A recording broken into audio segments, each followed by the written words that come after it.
Hi, it's Monday, November 24th, 2025. Welcome to Why America? I'm Leeja Miller. I don't know about you, but my For You page has been dominated by discussions about the rise in popularity of extreme thinness, perpetuated partially by the current press tour for the second installment of the Wicked franchise. Many people have noted the extreme change in body fat percentages of the cast members, specifically Ariana Grande, Cynthia Erivo, and Michelle Yeoh, all of whom appeared on red carpets recently looking especially gaunt. This has sparked a larger conversation about how extreme thinness is actually reinforced and perpetuated by fascism, and that it is no coincidence that thin is once again in now that we have a fascist regime controlling the government. But is that true? Is there really a massive government conspiracy to keep women thin and hungry so that we can't fight back when the revolution comes? Commentary about bodies online tends to trend towards black and white thinking, and I think that is also happening here. It also tends to ignite a firestorm of back and forth, of debate, in a way that few other subjects online tend to do. I made one offhanded single-sentence comment in a video a couple weeks ago about how I don't like diet culture because I think there are better things to be doing than starving yourself, and y'all had more to say about that single line than about the entire rest of the video, and there's a lot to unpack there, which we'll get into. So I wanted to get to the bottom of this discussion and figure out correlation versus causation, cause and effect. Are we all getting more obsessed with thinness because of the fascist takeover in the White House? This headline from CNN caught my eye. Cynthia Erivo shields Ariana Grande from barrier jumping fan. It is this video that has helped to spark the discussions about thinness and fascism online. Using the Ground News browser extension, I can see that in the US, CNN is considered left-leaning. To get the big picture, I can click on full coverage, which will show me coverage of the same story from publications across the political spectrum. My partner on today's video, Ground News, uses 3 independent monitoring organizations to assess the bias rating for each publication. Each news monitoring organization has their own methodology, including editorial reviews, blind bias surveys, independent reviews, and third-party research. These are legitimately independent organizations, but they are limited by the data available to them. Their analysis is done in the context of the US political system. Our Overton window has shifted so far right that CNN is considered left-leaning. That tells you a lot about the context within which the media you're consuming operates. And thanks to Ground News, I get even more context, including how factual each publication is and who owns it, giving me a well-rounded idea of the motivations, biases, and accuracy of the news I'm consuming. Wouldn't it be great if everyone in America had that much information about the news they consume? Because depending on where you or your family members get the news, you're going to get very different takes on the same story. This is where Ground News comes in and why I've been using them for over a year. Today's partner, Ground News, is an app and website that offers tools to help you critically analyze the news you read, providing context to understand the full picture. I feel better equipped to make sense of what's happening in the world without being influenced by just one perspective. And I'm not the only one who loves Ground News. The Nobel Peace Center even called it an excellent way to stay informed, avoid echo chambers, and expand your worldview.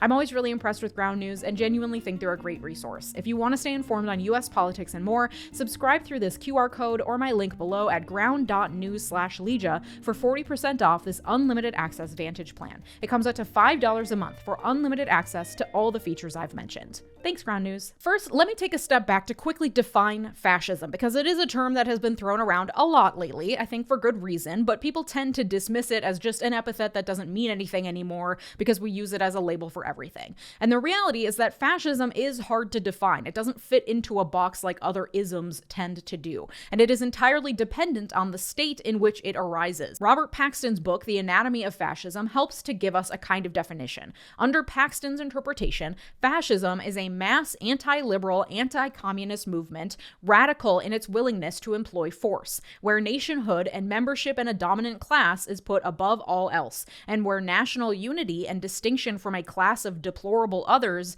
is reinforced by the state. And by anti-liberal, he didn't mean liberals like we use the term in modern United States, like liberals versus conservatives. He meant the term like liberalism to mean liberal economics, the idea of unrestricted free trade, a la neoliberalism, or what some might call globalism today. So an anti-liberal, anti-communist, pro-nationalist movement that revolves around membership to a prescribed group, and anyone outside that group is seen as a threat, as others in need of elimination in one way or another. The unique thing about fascism is that it matters where it develops, because 1930s Germany was far more susceptible to the argument in favor of putting the nation above the individual, whereas 2020's United States, fascism is wielded by appealing to the rugged individualism that is so ingrained in US culture. But the pieces are all there. There's the tariffs to reinforce protectionism and bring back manufacturing and fight against globalization. There's the radical willingness to use force exhibited on January 6th, 2021, and perpetuated in our streets every day now by a growing Gestapo made up of untrained, militarized, masked men who kidnap people off the streets as our government cheers. And those people being taken, the immigrants, the others, seen as such a threat to the nation, to the sense of nationhood that they claim is being eroded by our open borders, are being constantly vilified and stereotyped in seemingly never-ending propaganda pumped out by the government. The pieces are all there. Robert Paxton himself, after January 6th, determined that Trump's regime can rightfully be called fascist, okay? So it's important to take a moment to acknowledge that it is not an overstatement to call Trump a fascist or his regime fascist. Leading scholars of fascism use the term to describe this regime. We are not being hyperbolic when we are saying that we are living under an increasingly fascist regime, okay?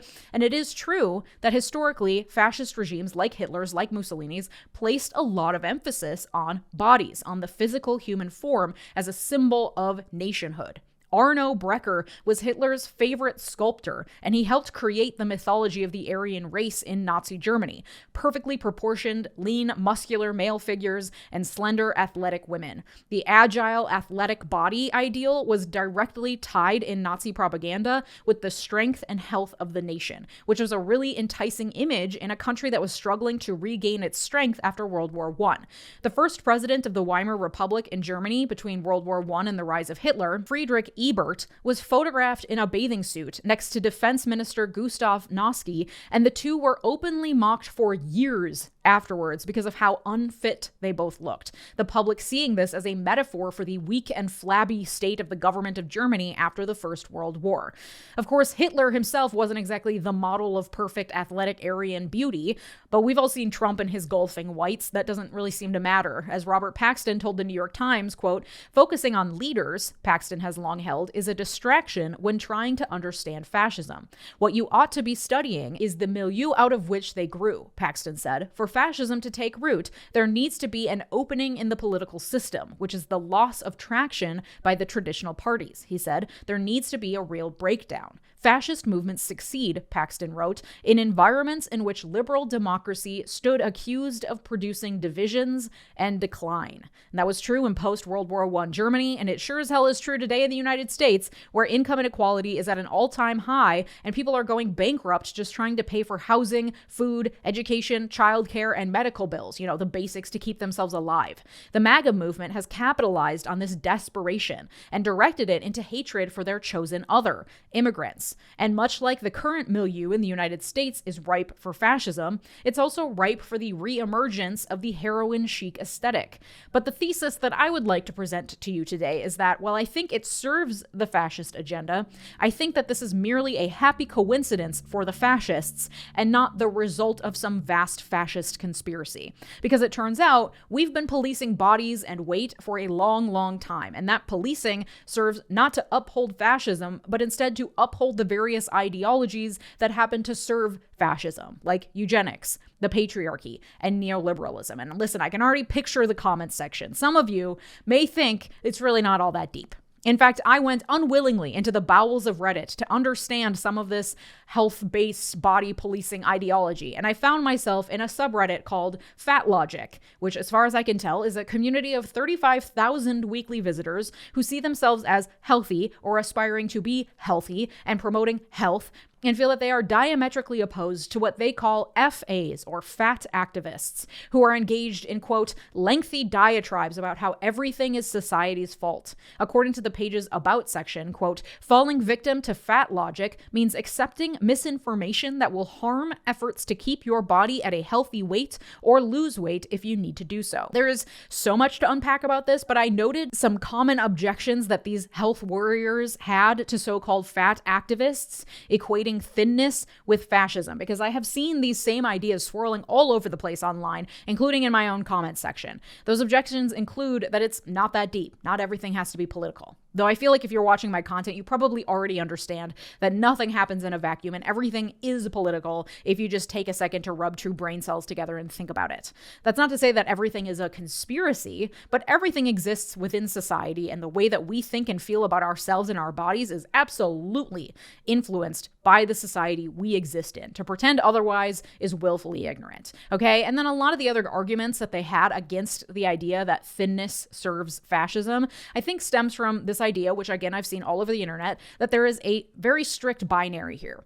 Anyone who isn't preaching the gospel of maintaining a healthy weight is instead advocating for everyone to be so immobilized by their obesity that they can hardly get off the couch, which is also, I think, a willfully ignorant interpretation of the body positivity movement. Is there problematic behavior within the online body positivity movement as well? You bet your ass there is. But from my experience, consuming that content for literally a decade at this point, whether I wanted to or not, the general idea that is most often touted by people in the body positive community is that a person can be healthy while not fitting the stereotypical ideals of what a healthy body should look like. That the BMI scale doesn't actually dictate a person's lived experience in their own body, because some people can feel fine and have perfectly healthy test results and exist and function normally and still be considered obese on the BMI scale. That thin people who do fit the body ideal could be incredibly ill. That judging a person's worth based on the size of their body is problematic, and that there is discrimination that happens against fat people because our society has placed certain levels of worthiness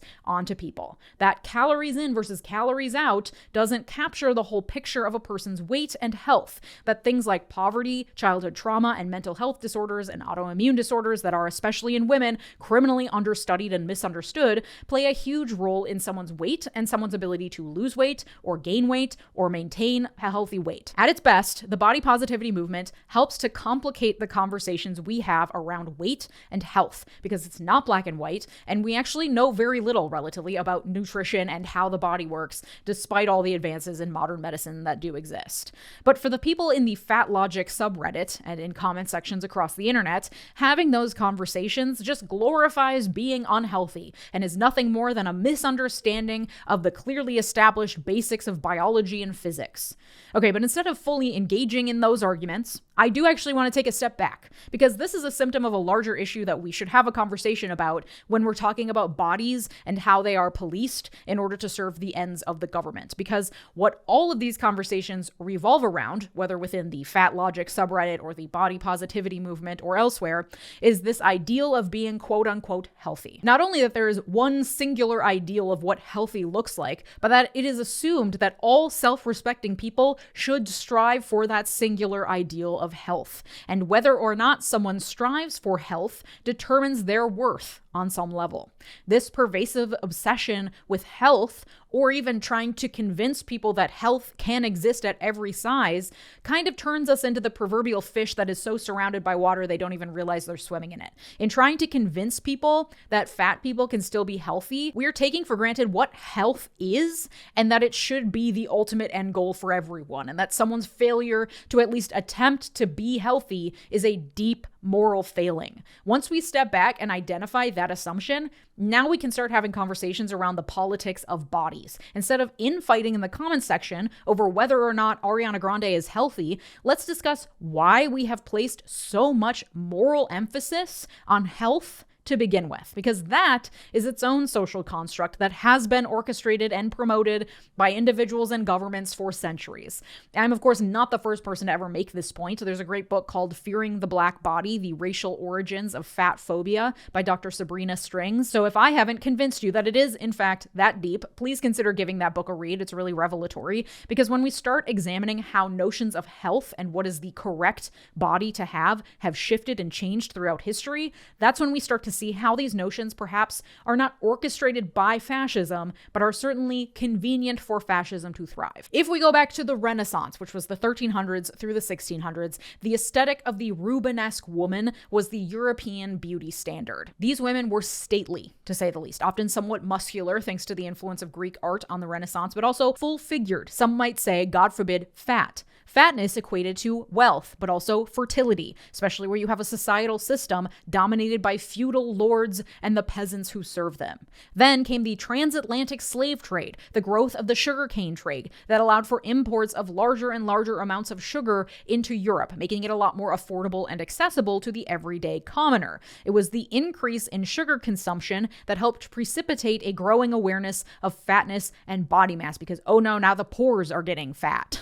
But it was the othering of enslaved Africans that helped precipitate the fear and dread of having a higher body fat percentage. The European fascination with the wild, uncivilized black body is best exemplified in the story of the South African woman named Sarah Baartman, who was put on display as a kind of freak show in the early 1800s. People from all across Europe would come to gawk at her because she was allegedly double-cheeked up, and the Europeans saw it as a sort of living natural history museum. Not a human, but simply a freakish example of the exoticism of the African continent. She died at the age of 26 in 1815, and afterwards her remains, including her brain, genitalia, skeleton, and a body cast, were put on display in various museums. Her skeleton and body cast were displayed facing away from the viewer to emphasize continued interest in her exotic proportions, and remained on display until the mid-1970s. Her remains were eventually repatriated to her homeland in South Africa and officially buried in August 2002. Like, history is not that distant from us, you know? The point is that it was around this time, the late 1700s, early 1800s, and beyond, when the transatlantic slave trade was at its peak, when Europeans were being indoctrinated with the savagery of the Africans, that body policing away from full-figured women and towards a thin ideal began to first take shape. Victorians were real weird about labeling and categorizing everything, and a lot of pseudoscience sprung up to attempt to reinforce the differences between Europeans and Africans, to try to create categories of people based on physical differences that in turn represented something inherent in the person with that physical difference. In time, the accumulation of body fat was equated with the out-of-control and barbaric black race, and it was the duty of the European woman to get as far away from that body type as possible. To be thin, to control one's intake, was a sign of refinement, of racial superiority, of godly self-control that no African could ever possess.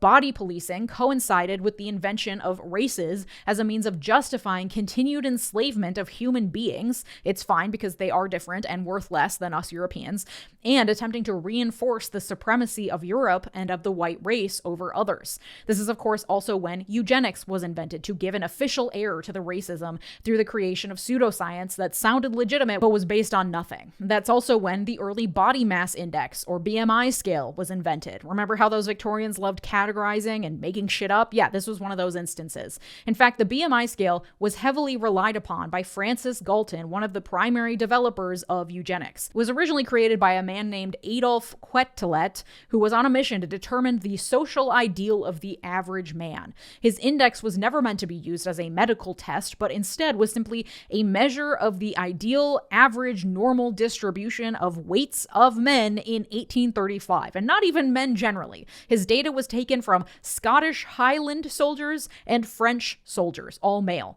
It was, as is still the case for most medical studies, a metric designed for European men. The term BMI was coined by Ancel Keys in 1972 in a paper in which Keys also noted that the BMI was not fully satisfactory, but was, quote, as good as any other relative weight index as an indicator of relative obesity. Not of health, of relative obesity. He also noted that the BMI scale was a useful tool for population studies, but not appropriate to be used for individual evaluations. So for studying population trends and data, BMI numbers may prove useful, but for evaluating the health of an individual, it is not a particularly useful tool. But because it's so simple and has been repeatedly published since it was originally created, it's been adopted as a tool to judge individuals based on their weight as compared to the average Scottish or French soldier in 1835. Okay, but that's kind of an aside. The point is that the popular notion that thin is preferable has origins in the transatlantic slave trade, fear of being associated with blackness, and religious ideals of piety and self-control, also as a means of differentiating and distancing oneself from blackness and poverty. In a piece for Afropunk, Leslie Vargas writes, "Over time, thinness has transcended race, becoming a symbol of wealth and privilege across communities. For Black women, thinness now operates as a form of social capital, a means to navigate a world that polices Black bodies with even greater scrutiny. In spaces where thinness is equated with success, health, and desirability, Black women are pressured to conform to these standards, further erasing the rich diversity of body types within Black communities." And thinness definitely plays a role, but I would argue that it's actually health that has become the status symbol, the commodity of the rich. Women can be trailer trash and also skinny, for example, but it is health that is put on this pedestal because it is so unattainable for the average person who has high cortisol from the stress of working and trying to pay for rent and healthcare and everything else that's expensive but necessary for living. Someone who doesn't have time to go to the gym or meal prep or have the energy to eat 3 balanced, high-protein, high-fiber meals every day. The moneyed class with leisure is the only class capable of truly attaining health at the level that society has deemed is correct. This is not a product of fascism or being caused by the rise of fascism. This has been an issue since before Trump got elected. Heroin chic existed in the 90s under a Democratic president. Our boomer parents are almond moms with fucked up relationships with food and their bodies because beauty standards in the 50s and 60s were so specific that weighing 10 to 15 pounds more or less than you should would lead to ridicule and public shaming. That our fascist overlords can get away with more because we're all starving ourselves into oblivion is merely a happy coincidence of years of conditioning us to police each other over health. That RFK Jr. was able to capitalize on years of crunchy granola liberals falling down the Maha pipeline into anti-vax land, where health has been twisted and contorted to fit an anti-science worldview, one that is based partially on well-founded fears that our world is full of contaminants from major corporations that don't care about our health, and partially on conspiracy theories and pseudoscience. It's not a plan formulated by the Trump regime, but instead the Trump regime thriving where body and health policing has already taken hold. This racism, this patriarchy telling us to stay small and quiet, this was all already within us. Fascism just stepped in and said, how can I exploit this? So while I do love to blame the fascists for the ills currently being inflicted upon this country, this one can be blamed on something else, something that implanted itself in America long before today's fascist takeover. Say it with me, neoliberalism. Okay, stick with me here. Mid-century America saw post-war prosperity and a blossoming middle class. That, combined with free market neoliberalism, to emphasize the individual, the entrepreneur, the bootstrapper, the American dream, the self-reliant individual who relies on their own dedication and hard work, letting the state off the hook for providing much of anything. That was put on steroids thanks to, say it with me, Ronald fucking Reagan, who brought rugged cowboy individualism to the White House and sold America on the lie of trickle-down economics, deregulating industries from sea to shining sea, leading to the monopolistic, deregulated hellscape that has catapulted the wealth of the 1% into the stratosphere while leaving the rest of us with stagnant wages, a predatory health insurance industry, and a depleted housing market. Thanks to that deregulation and the rampant capitalism of the last century, we are now sicker than we've ever been, and we can't trust businesses or our government to do anything about it. But thanks to that rugged individualism, it's actually all our fault as individuals if we can't muscle through, literally, the impossible societal odds and just be healthy. Much like MAGA today and Reagan last century taught us to fear the welfare queens and the immigrants mooching off the system, anyone who is unhealthy because of anything that might be attributable to lifestyle choices is simply mooching off the system because of their own ignorance, stupidity, and laziness. And listen, let me acknowledge there is definitely personal agency when it comes to your individual health. I'm not saying people are just the hopeless, hapless results of their environment and they should just lay down and accept the nihilism of their situation. Moving your body more and eating vegetables is a conscious choice that some people can make, but it is the oversimplification of being healthy. It is ableist as fuck to decide that everyone can just choose health, and the self-righteousness with which healthy people speak about unhealthy people, the moral judgment placed on people who are unhealthy, and assuming that body weight is the best test of someone's worthiness for empathy, That shit is toxic, and it mirrors the thinking and worldview of fascists. It helps to normalize seeing certain people as more worthy than others, as worth more than others. And that is the central tenet of fascism. That is what leads to people getting kidnapped off the streets into unmarked vans because they speak Spanish or maybe don't have their documents in order, which is not a criminal offense, by the way. But we are able to look the other way because we are more worthy. We were born here. We aren't criminals. We're more human than they are. And the capitalists and the billionaires and major corporate shareholders benefit no matter what, no matter who's in office, because this creates impossible standards that we are all chasing, that we are willing to spend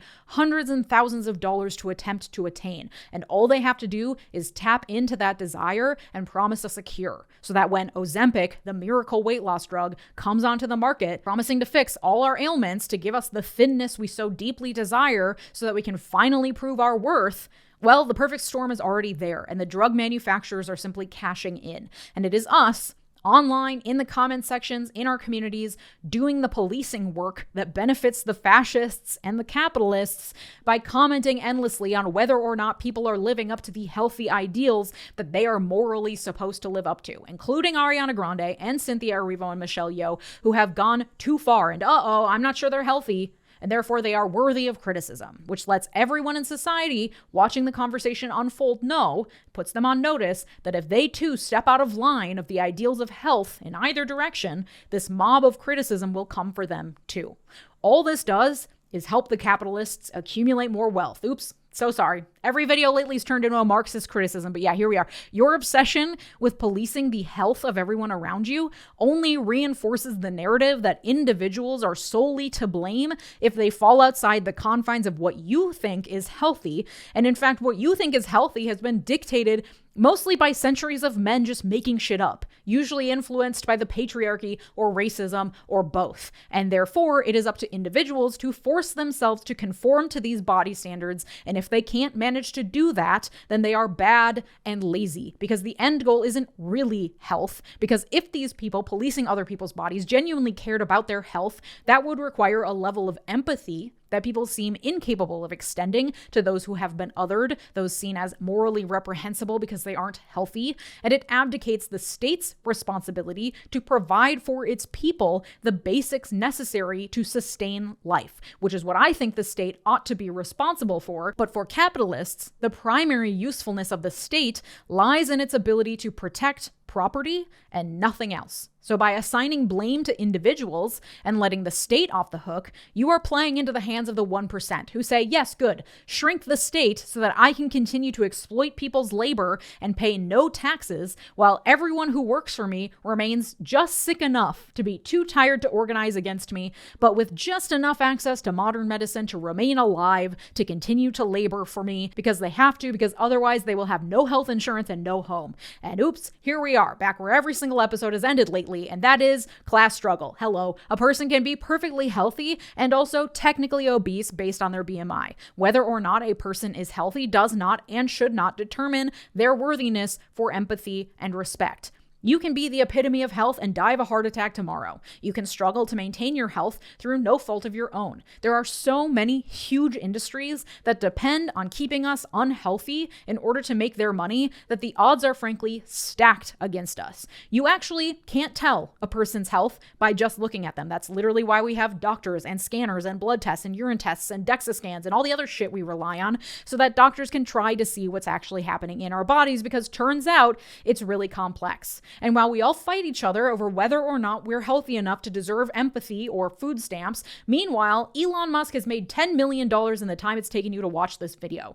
You may think it's not that deep, but it so fucking is, okay? So what do we do about this? I would challenge you to decenter capitalism from your life as much as possible. That's kind of a major fix for a lot of the ills of society. Can you borrow the thing instead of buying it? Can you make do with what you already have? Do you actually need the thing to begin with? When it comes to your body and the impossible standards being set around what is and is not the perfect health that you're supposed to be, that is being capitalized on by various industries to try to sell you shit, whether it's protein powders or greens powders or at-home workout equipment or protein bars or special weight loss programs programs or weight loss drugs or an at-home infrared sauna from Costco. Like, we are inundated with shit all fucking day because it's our responsibility to make ourselves healthy. And if we don't, then we're bad people. So we're willing to impulse buy shit to try to make it happen. Speaking from experience, a lot of the fat phobia that has been ingrained in us, we use to self-police, to shame ourselves, and it doesn't work. If shame worked, every fat person would be skinny as hell, okay? Because the society provides enough shame to go around, and yet we have an incredibly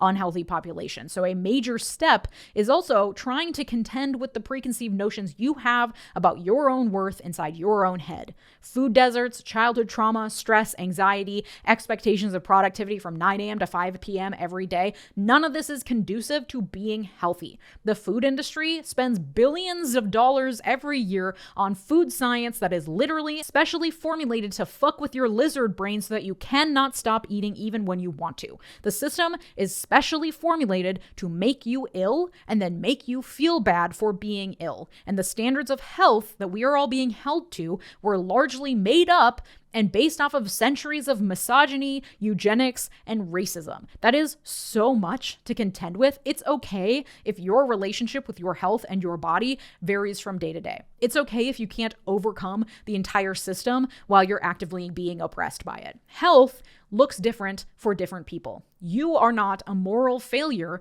if you don't live up to the made-up health standards, and you deserve to feel good about yourself no matter what you look like. You do not owe anyone your health. You also deserve to have the tools to have agency over your own health, and that is not easy to attain the way the world is currently set up, and that fucking sucks. But you also do have some agency. This is a yes and situation. We can acknowledge the societal hurdles and bullshit and also work towards feeling better in our bodies if we do not feel healthy. Whether or not you choose to do so does not make you morally superior or inferior. However, I personally have worked through my relationship with my body with a therapist and some EMDR sessions, which is a privilege not many people have access to, but if you do, I highly recommend unpacking the self-loathing, perfectionism, and self-policing that comes with especially being a woman in this fucking cesspool. And then I have found spite to be an incredibly motivating factor when it comes to my health. Like, I do it for me too, but learning about how the BMI scale was just invented by some dude and was never meant to be an individual indicator of anything, learning about how racism and sexism shapes how society places worth on individuals based on body type, learning about how white nationalism benefits from enforcing gender norms wherein women should be small but not so small because we have to be healthy because we must bear the Aryan children. All of that I find really inspiring to never have children and instead spend my life figuring out how to be able to deadlift a small vehicle. You know what I mean? I also have hypermobility and experience joint pain no matter what my weight is. So I'm on a mission to figure out how much muscle it takes to no longer experience joint pain, which may not be within my control, but also makes me acutely aware of the aging process and concerned with having mobility well into my old age. So I try to extend myself empathy while also maintaining a sense of hope and agency over what I can control and my own wellness and over feeling good in my body while maintaining realistic expectations and not buying into the unrealistic standards for health or thinness. And that's a lot to juggle, and I often really struggle with all of that. But doing that work inside of yourself means that you will also be less likely to extend that judgment to other people who are likely dealing with things that are not apparent just by looking at them. And once again, we come back to empathy and community as an antidote to the fascist hellhole that is currently engulfed this stupid country. Become ungovernable by showing empathy to yourself and your neighbors, because that's radical. Also, feel free to drop in the comments all the reasons why you don't agree with me, because this subject really gets people riled up, and I can't wait to hear what you guys have to say. And if you'd like to support my work, consider joining here on YouTube by clicking the big join button below or supporting me over on Patreon, patreon.com/LeejaMiller, where you get access to all these episodes completely ad-free. Thank you to my multi-platinum patrons, Mark, Sarah Shelby, Art, David, Latranger Lucas, Thomas Johnson, and Tay. Your generosity makes this channel what it is, so thank you. And if you liked this episode, you'll like the one from last week about why rich people are obsessed with Saudi Arabia. Thanks so much for watching. Have a good day. Bye-bye.